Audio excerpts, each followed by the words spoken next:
So the first 7 years of my life, I lived in New York, and I was born in Harlem, but I lived in every borough within those 7 years. And the first couple of years, I was back and forth between Jamaica and New York under the care of my grandfather while my mom was earning a nursing degree. I'd say that experience of like village-ship in raising a child and the multi-generational aspect is very Jamaican and Chinese in culture, because family is a huge principle and practice in our culture. So yeah, that's how it was growing up. Now, when your family moved to New York, did they move to Harlem because there was Jamaican Chinese roots, or is that where they just found themselves?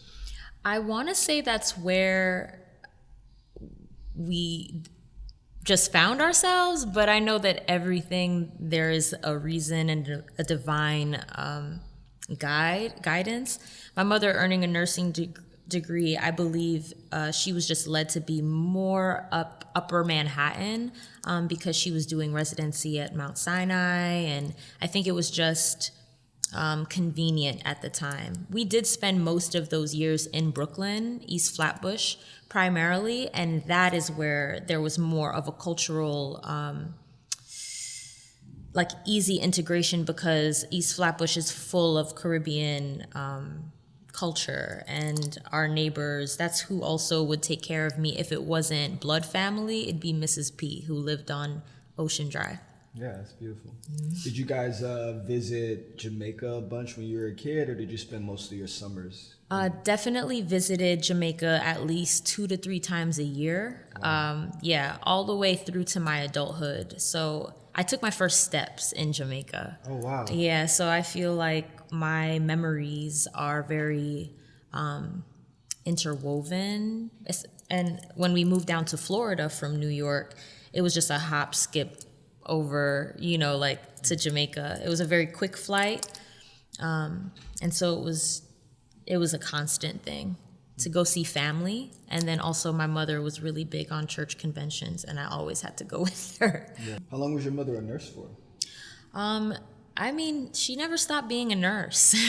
Like right now, she's not working because she's in retirement, but she worked day in and day out for as long as I could remember. It's part of why I wanted to approach medicine. I just couldn't do it in the way that she did it in this system. I just find it not sustainable, at least not for holistic well-being.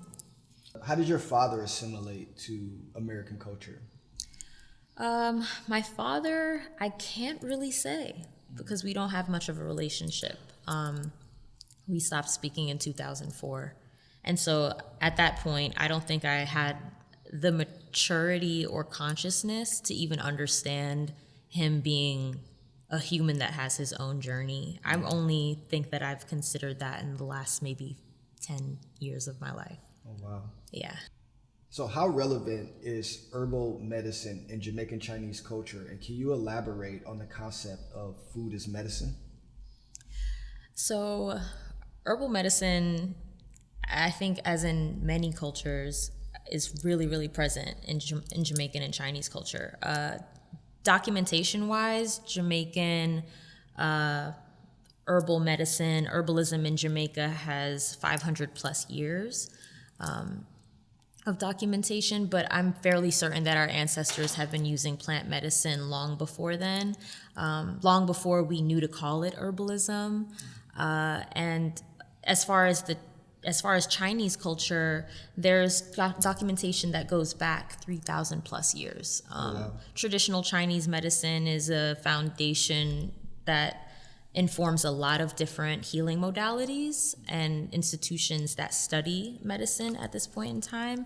Acupuncture couldn't be in the States without that also being a background education.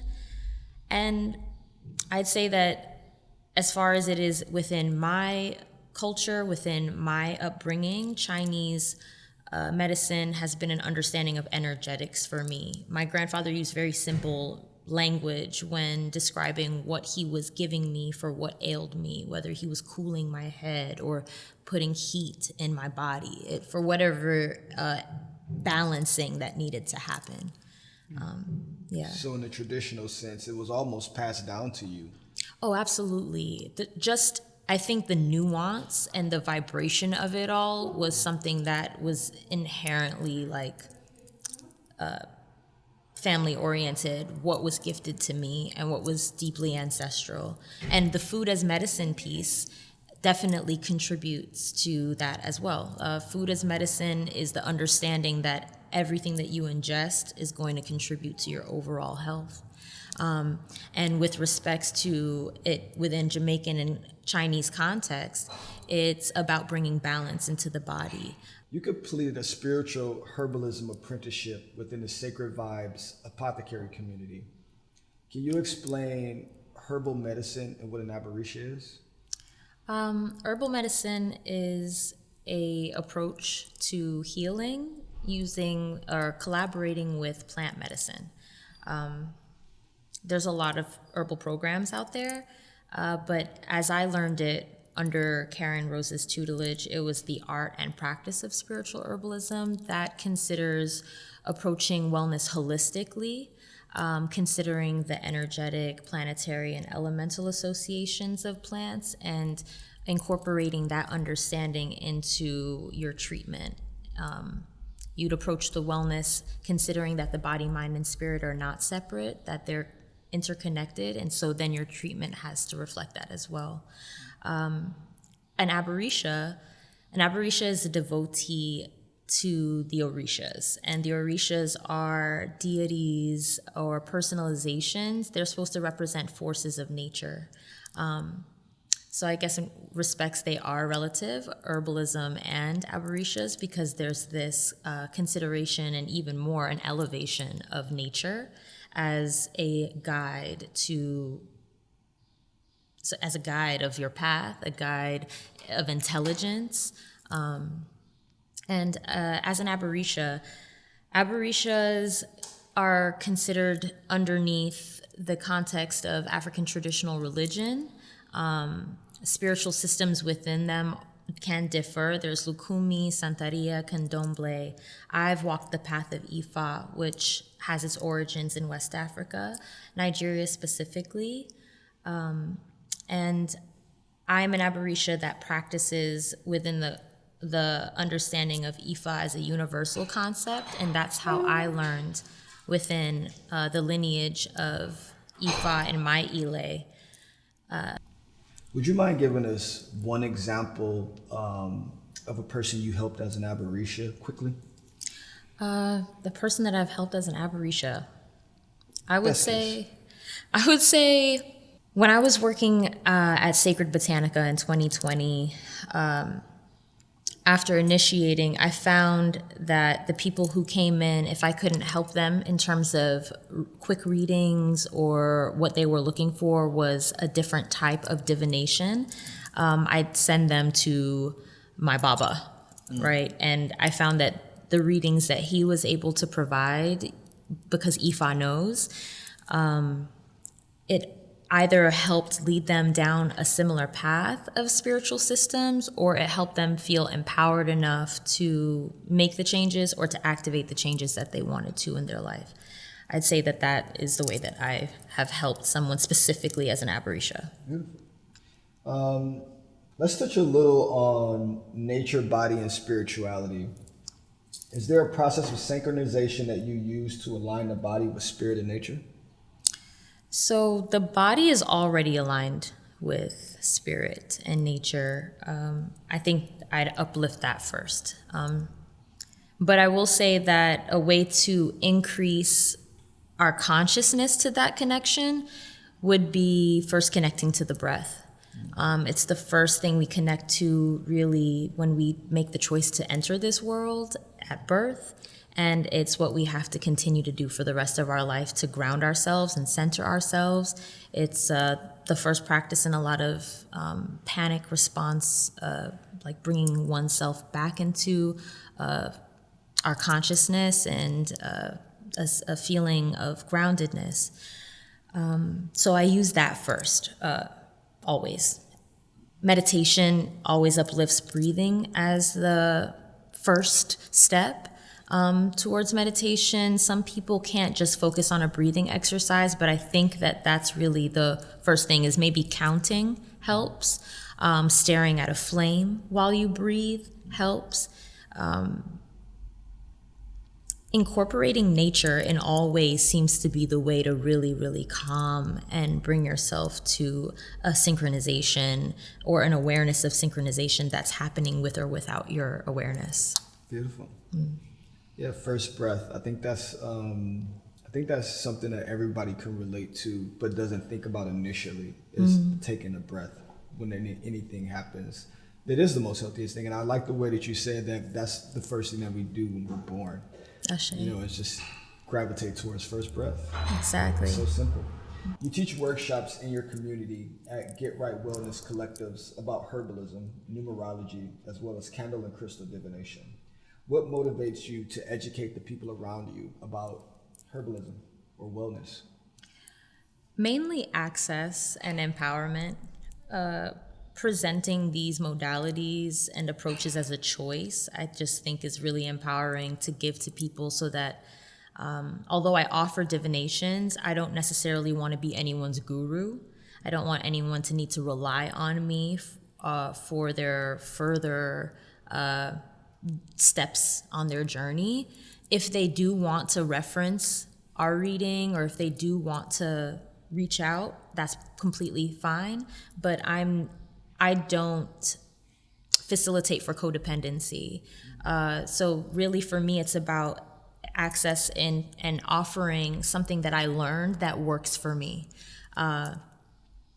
There was a thought that came to me where sometimes I feel like I'd get sick just so that I'd find out the remedy that someone could use next time. And it's really that principle and that thought that keeps me constantly wanting to teach what it is that I've learned. It's the way of our ancestors, it's the way of our elders. If we continue to pass down knowing what works, we have more of a chance of that being something that outlives these destructive structures that have been building and trying to outlaw the storytellers. In 2015, you founded Alien Sauce. How did it feel seeing your product sold at an establishment for the first time? Confirmation And connection to, once again, my ancestors, knowing that we're an enterprising people. I come from a long line of business owners and people who work in healing. So it just felt like all of those things coming together and communicating through me as an offering. It just felt like an exacting of my purpose here. I've always been selling things since 2015, as you mentioned, but I think that my services are changing. I don't want to do things one by one anymore. I want to offer them as a way that's more streamlined and also helps me to offer these services more sustainably. And that's what doing it in a retail placement style does for me. It allows me to fulfill one large order, and then get back to learning so that I can be the best practitioner that serves my community. Sure. Can you give us a bit of information about where we can find the best wellness brands in our neighborhoods outside of someone like you? I'd say it depends, of course, on the inquirer, right? Like, consider the source. Do your beliefs inform your purchases, or are you just looking for something that works for you? If you're looking for something that just works for you, you could just type it into an internet search engine and you can find what you're looking for. If you feel as though your beliefs inform your purchases and there's a community that you want to support, then your purchases should reflect that, right? Or at least you should try your best to. There are a lot of organizations that center uplifting different creators. So it really depends. I guess speaking from example is if I'm looking for acupuncture, I'm likely going to go to someone who is in community, who's otherwise overlooked or marginalized, even though they're incredibly talented and magical, right? And so with that decision, I have the opportunity to not just support wellness on my end, but the purchase that I've made also supports someone who otherwise would not have been uplifted as a practitioner offering a service that would promote wellness for me. Great. So where did the name Alien Sauce come from? Alien Sauce was pretty simply my handle since the early 2000s. I always considered myself to have a relationship to the stars and the cosmos and feel very aligned to extraterrestrial like concepts and stories. As above, so below. I feel that way about space and in the ocean. When I started making things, when I started to offer herbal products, I thought it was a pretty easy transition to just use that name because it was provocative and made people wonder, what is that? But also people already knew me by it. So it was a transition of like what I am, who I am, to what I do, right? So that's where it came. That's where it originated from. Nice. I like the name Alien Sauce. Yeah, people do, and they don't even know why. Yeah. I kind of There's like something that. about it. It's something catchy to it. Alien sauce. Yeah. I want to drink it. No, I don't want to drink it. What were some of those challenges you faced building your brand? I guess within that space of transition is like a very liminal space between like who I am and what I do. And the relationship between those two gets really complicated, especially because I've always wanted to lean most recently into like being a human being and not a human doing. And so that evolution of healing and how I want to offer my services has changed. So then the brand changes. And, you know, we know a lot of successful brands, it kind of feels like the brand is an entity of its own, separate from the creators, right? And for me, I don't find that hard line to be easy to create and sustain. As I change, Alien Sauce has to change. Instead of being product oriented, I do make products, but they're really informed by my divinations, right? So my services now inform my products as opposed to the other way around. I think I lost the question. It's okay. I was saying, what were some of the challenges you faced building your brand? Just challenges. Right. So that presents a challenge, I think in the most philosophical sense, but then in the day-to-day, the challenges present like any small business owner within an oversaturated market, which would be intellectual property theft, coming up with taking so much time to create really concise packaging and design that reflects my brand, and that also being lifted by others. Limitations as well within the herbalism industry on my products being able to make health claims. That's a huge thing, just in the industry in general. Celestial Waters, Aurora Mist. Aurora Mist? Aura. So, Celestial Waters, Aura Mist. What's that about? It's a spray that's supposed to help you shift energy, specifically from negative to positive. It is composed of rose water, amber resin, spearmint, frankincense, and braiding sweetgrass essential oils. It's meant to, like, if you feel like you've come in contact with energy that's a little, just kind of sets you out of balance, makes you feel out of sorts, or a space even that feels that way, it's supposed to help shift the energy from like conflict to sweetness. Specifically supposed to have that kind of effect. And it has a amethyst and clear quartz crystals inside of the atomizer to be able to like shake up the energy, shake up the essential oils within the rose water. And I find it works every time. It almost suspends in the air when you spray it before it falls. It really has like a very magical quality to it. And if you hit the third eye, the top of your head, and the back of your neck, it's like an immediate shift. Wow. That sounds awesome.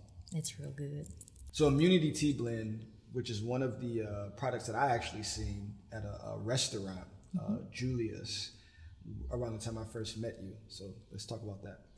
Yes, so at Julia's, we developed a tea program, or I developed a tea program and worked with them in serving an option that people could choose outside of the run-of-the-mill chamomile, peppermint, English breakfast, Earl Grey tea kind of options that are everywhere.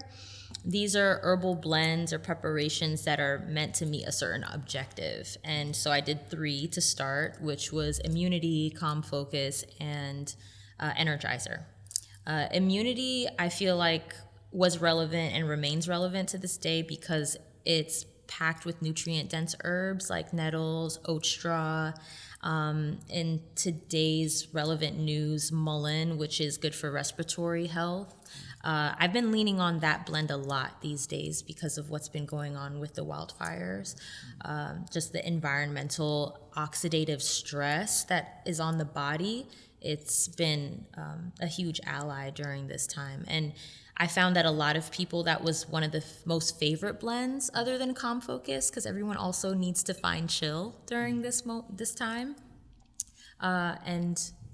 So it started there, being served there, and then people were so into it and wanted to buy it for their home that they realized that they could buy it next door at Shop Stay Forever. Yeah, it was like a whole community like invasion of alien sauce. Wow, I really like the packaging for that as well. Yeah. Lastly, if you can wave a magic wand, what would you do with it? If I could wave a magic wand, I would likely restore balance to Earth, all the resources, just going back to like perfect health and just optimal homeostasis, ecosystem thriving and regenerative, and power would return to the like natives and indigenous peoples who are true stewards of this land. And those who are in power now would be charged with the task of fixing all the mechanical distractions and find a way to make it actually work with nature and not against nature. Probably that. I mean, every amount of integration would require integrity. I like that answer. Very good answer. Well, Sasha Schaafe, it was so nice talking to you, getting to know you more, getting to know your business more. I think people will have a little bit more information about holistic blends, or did I say that right? Holistic, is that a word for this? Holistic, yeah. Holistic stuff. But thank you again. You've been really nice and sweet, and I'm pretty sure people will get a bunch of value out of this episode. So thank you, Sasha Schaafe. Thank you so much.